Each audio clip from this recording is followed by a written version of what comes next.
I still remember the day my mother called me, her voice steady, her eyes full of that quiet wisdom only years and heartache can bring. The divorce papers were barely dry, and my world felt like it had been split in two. I kept replaying every moment, every argument, every what if, and if only. But she said something that stuck with me, something I didn't want to hear at first. She told me with her encouraging voice and said, "It's good you didn't have children with her. God has plans for you."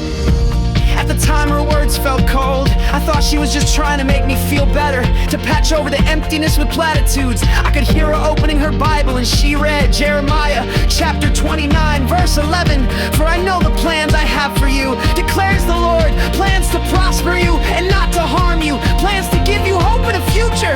I'd heard that verse before, usually on graduation cards or coffee mugs, but in that moment it felt different. Jeremiah spoke those words to people in exile, people that lost everything familiar, who were living in a foreign land, wondering if they'd ever find their way home again.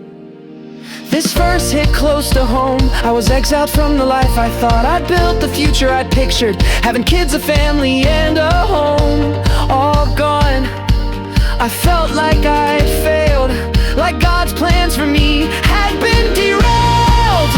But as I sat with those words, I realized something. God's promise wasn't for an easy life or a life free from pain. The Israelites had to wait 70 years to see that promise fulfilled. Most of them never saw it in their lifetime.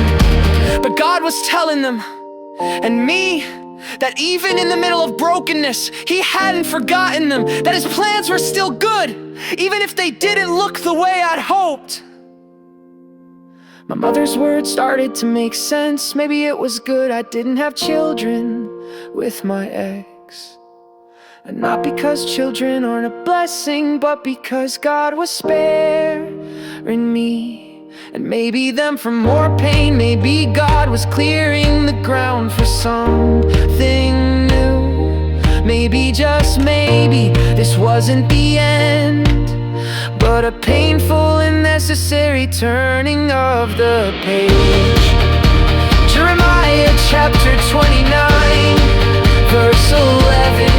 Isn't a guarantee that life will be smooth, or that I'll get everything I want, but it is a promise that God is at work, even the mess that He can bring.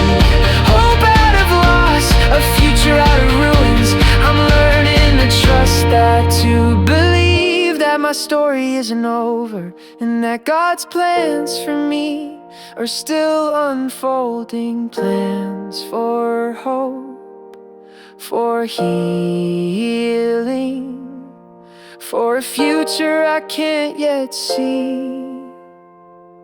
So I hold on to that. I take comfort in knowing that, like those exiles, I'm not forgotten. God's plans for me may not look like what I expected,